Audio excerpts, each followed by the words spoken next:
Having a generator can be a great relief during an extended power outage, but you must follow essential steps to stay safe and keep power flowing smoothly. First, always operate your generator outdoors in a well-ventilated area away from your home to avoid carbon monoxide buildup. Never run it in a garage or in an enclosed space, but do keep it dry and protected from rain. Use a canopy if you need to, but ensure proper airflow. Connect appliances directly to the generator with heavy-duty, outdoor-rated extension cords.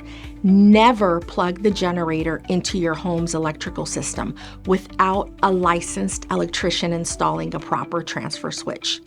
Improper connections can cause backfeed, a dangerous scenario where electricity is sent from your generator into our power lines.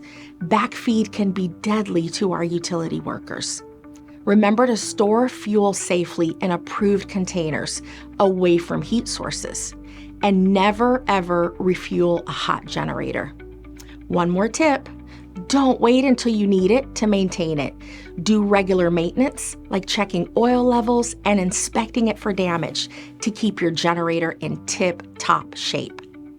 For more safety tips and information, please visit us at tampaelectric.com/storm center. Stay safe.